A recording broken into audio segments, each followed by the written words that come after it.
जय श्री श्याम, जय श्री सावरिया सेठ, राधे राधे आप सभी को। आज की मेरी ये यात्रा श्री सावरिया सेठ और खाटू श्याम जी के दर्शन के लिए था। बैग पैक करने के बाद मैं पहुंच चुकी थी कोडरमा स्टेशन। श्री श्याम सेवा परिवार का ये ग्रुप निकल चुका था बाबा के दर्शन के लिए। हमारी ट्रेन सुबह 4 बजे की थी और अब दिन निकल चुका था। सभी लोग अपनी इस यात्रा को भरपूर एंजॉय कर रहे थे। दोपहर हो चुकी थी और सभी लोग खाना खाने के बाद कोई सोकर तो कोई लूडो खेल करके अपनी इस यात्रा को पूरी कर रहे थे। साथ ही में बाबा के भजनों के साथ पूरा ट्रेन श्याममय हो चुका था। श्याम नाम के गूंज के साथ हमारी ये यात्रा कब पूरी हो गई हमें पता भी नहीं चला और देखते ही देखते दिन ढल चुका था और शाम होने को आई थी। रात्रि के करीब 12 बजे हम पहुंच चुके थे जयपुर स्टेशन। हमने पहले से ही ट्रेवलर बुक कर लिया था और अब हम निकल चुके थे सावलिया सेठ के दर्शन के लिए। सावलिया सेठ का ये मंदिर चित्तौड़गढ़ के मंडफिया गांव में स्थित है। अपनी इस यात्रा के दौरान बाबा श्याम के भजनों के साथ झूमते गाते हमने अपने ये 6 घंटे का सफर कब पूरा कर लिया हमें पता भी नहीं चला। सुबह अर्ली मॉर्निंग 6 बजे हम पहुंच चुके थे चित्तौड़गढ़ जिले में और यहाँ पर हमारी होटल पहले से बुक थी। होटल में चेक इन करने के बाद हम सभी नहा करके रेडी हो चुके थे और बगल के ही एक रेस्टोरेंट में हम सभी ने दिन का लंच पूरा किया। हमारा प्लान सबसे पहले चित्तौड़गढ़ फोर्ट घूमने का था, तो वहां से ऑटो लेकर के हम निकल चुके थे चित्तौड़गढ़ फोर्ट के लिए। दूर से ही चित्तौड़गढ़ का ये किला बहुत ही खूबसूरत दिखाई दे रहा था। राजपूतों की शान चित्तौड़गढ़ के इस किले का निर्माण 7th सेंचुरी में किया गया था। यहीं पर एक ऐसा मंदिर था जहां मीराबाई श्री कृष्ण की भक्ति में लीन रहती थी, जहां श्री कृष्ण भगवान के साथ मीराबाई की भी पूजा की जाती है। चित्तौड़गढ़ का ये किला हमें हमारे इतिहास के पुराने पन्नों से हमें रूबरू करवाता है। इस किले का मेन अट्रैक्शन सामने परिसर में बने विजय स्तंभ दूर से ही दिखाई दे रहा था। हमारे इतिहास की शान, जहां राजा रतन सिंह की रानी पद्मावती ने हजारों रानियों के साथ यहाँ जौहर किया था। ये वही किला है जहां से अलाउद्दीन खिलजी ने पहली बार रानी पद्मावती को पानी की परछाई के माध्यम से शीशे के द्वारा पहली बार देखा था। सामने का यह महल रानी पद्मावती का था और आज ये हमारी धरोहर पूरी बुलंदी के साथ आसमान की ओर खड़ा है। हालांकि जौहर के स्थान को अब पूरी तरह से ढक दिया गया है और अब हम सभी अपने होटल की ओर वापस मुड़ चुके थे। होटल में थोड़ा देर रेस्ट लेने के बाद हम निकल चुके थे सावरिया सेठ के दर्शन के लिए, जो कि चित्तौड़गढ़ से 47 किलोमीटर दूर था। कहते हैं कि भसोड़ा गांव के भोला राम गुज्जर को सपने में स्वयं श्री कृष्ण भगवान ने बताया था कि भसोड़ा के झापर में 4 मूर्तियां दबी हुई हैं। खुदाई करने पर वहां एक जैसी 4 मूर्तियां प्रकट हुई थी। चारों मूर्तियों में से सबसे बड़ी मूर्ति को भसोड़ा ले जाया गया, जिसे प्राचीन मंदिर के नाम से जाना जाता है। बड़ी मूर्ति को वही खुदाई के स्थान पर स्थापित किया गया। इसे प्राकृतिक प्रकट स्थल भी कहा जाता है। सबसे छोटी मूर्ति को मंडपिया गांव ले जाया गया और इसे ही सावरिया सेठ के मंदिर के नाम से जाना जाता है। चौथी मूर्ति खंडित थी, इसलिए उसे मिट्टी में ही दबा दिया गया। हम पहुंच चुके थे मंदिर परिसर के अंदर, जहां बड़ी बड़ी टीवी स्क्रीन पर सेठ सावरिया के दर्शन बहुत अच्छे से हो रहे थे। मंदिर के मेन गेट के पास ही गणेश जी की प्रतिमा लगी हुई थी। पूरा मंदिर प्रांगण सेठ सावरिया के जयकारों के साथ गूंज रहा था।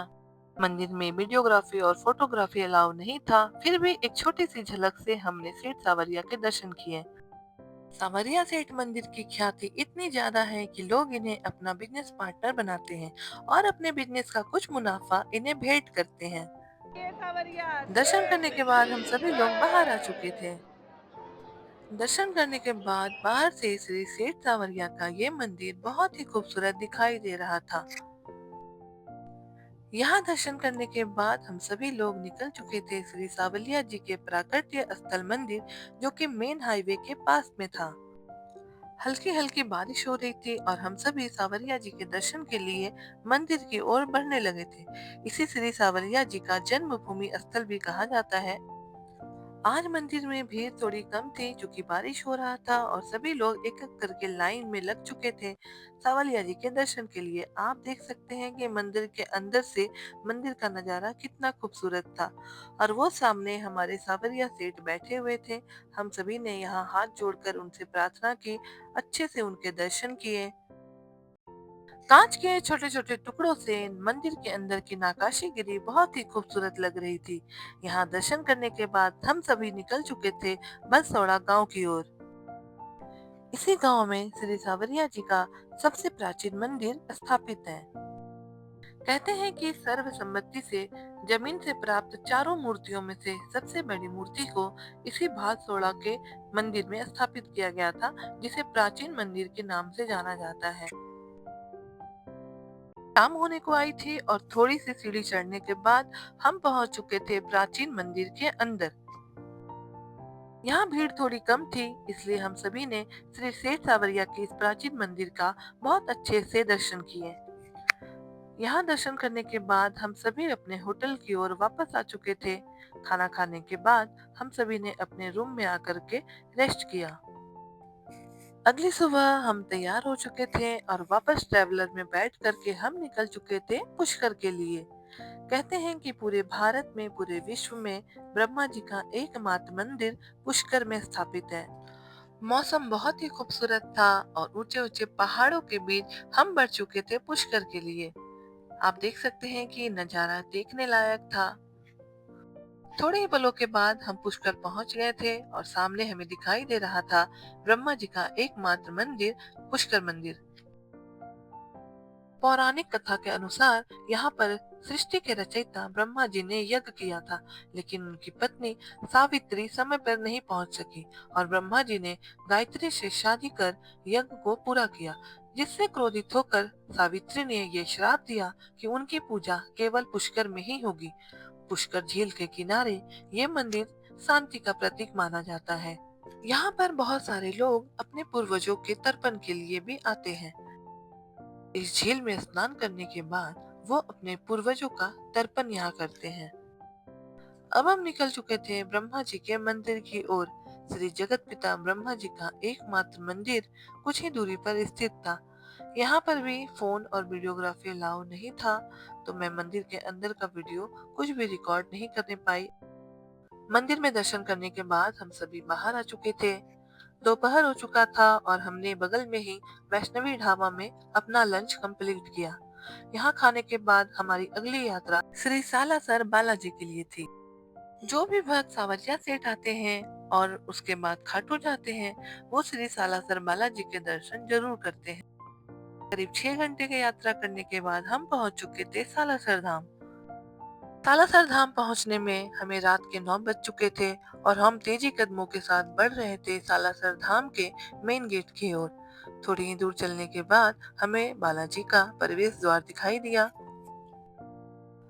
प्रवेश द्वार से अंदर जाने के बाद हम पहुंच चुके थे प्रसाद काउंटर की ओर।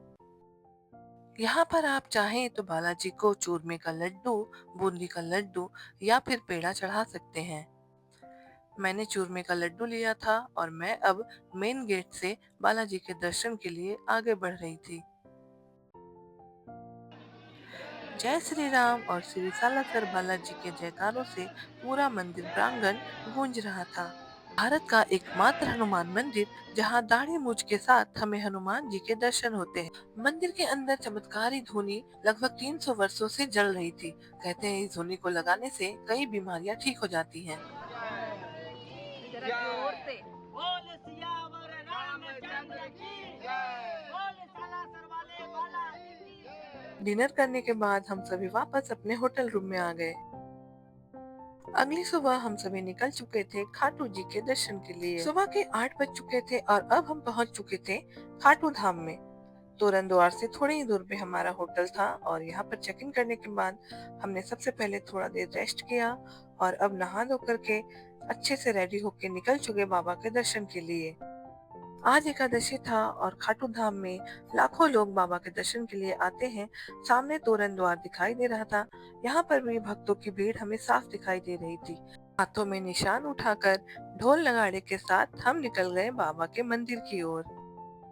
जय श्री श्याम देवाय नमः के गूंज के साथ हम लग चुके थे लाइन में। और एकादशी के दिन यहाँ बहुत सारे लोग आते हैं बाबा के दर्शन के लिए। और आप देख सकते हैं कि बहुत ज्यादा लोगों की यहाँ भीड़ थी। करीब 2 घंटे के इंतजार के बाद हम पहुंच चुके थे मेन मंदिर के पास। और टीवी स्क्रीन से हमें बाबा के अच्छे से दर्शन हो रहे थे। मेन गेट के पास फोटो और वीडियो करना अलाउ नहीं था और गार्ड सभी भक्तों को तेजी से बाहर निकाल रहे थे। थोड़ी सी ही झलक में हमने बाबा के दर्शन किए और हम आ चुके थे मंदिर प्रांगण के बाहर। इंतजार की घड़ियां खत्म हुई और हमने बाबा का बहुत अच्छे से दर्शन किए।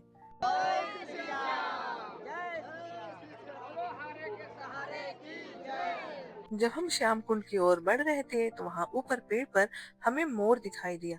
सभी लोग कह रहे थे कि बाबा ने साक्षात दर्शन दिए हैं। श्याम कुंड के पास भी भक्तों की बहुत ही भीड़ थी। कहते हैं इस जल में स्नान करने से सभी तरह के रोग और बीमारियों से मुक्ति मिल जाती है। श्याम कुंड के दर्शन के बाद हम निकल चुके थे लक्ष्मी माता मंदिर के लिए, जो कि खाटू श्याम जी से 10 किलोमीटर की दूरी पे था। कहते हैं कि लक्ष्मी माता के इस मंदिर में जो भक्त अपनी मनोकामना के अनुसार माता से अर्जी लगाता है, माता उसकी सारी मनोकामना पूरी करती है। पास ही में हमें दिखाई दिया राधे कृष्ण का एक विशाल मंदिर। ये मंदिर अभी नया बना है और सारे भक्त वहां भी दर्शन के लिए जा रहे थे। राधा कृष्ण की छवि बहुत ही मनमोहक थी। हमारा अगला डेस्टिनेशन जिन माता मंदिर था, जो कि 20 किलोमीटर की दूरी पे था। जिन माता का असली नाम जयंती था और घोर तपस्या के बाद उन्हें शक्तिपीठ के रूप में पूजा जाने लगा। इन्हें मधुमक्खियों की देवी भी कहा जाता है। यहाँ दर्शन करने के बाद हम वापस खाटू श्याम जी के लिए रवाना हो चुके। शाम को हम पहुंच चुके थे सेवा मंडल के भजन कार्यक्रम में। यहाँ एक से एक बढ़कर बड़े बड़े सिंगर बाबा श्याम को अपने भजनों से रिझा रहे थे। प्रमोद त्रिपाठी, कनिका ग्रोवर और सबसे ज्यादा मुझे आनंद आया उमा लहरी दीदी के भजनों में। यहाँ पर बाबा श्याम का एक बड़ा सा विशाल दरबार लगाया गया था। पूरा प्रांगण श्याम नाम से गूंज रहा था।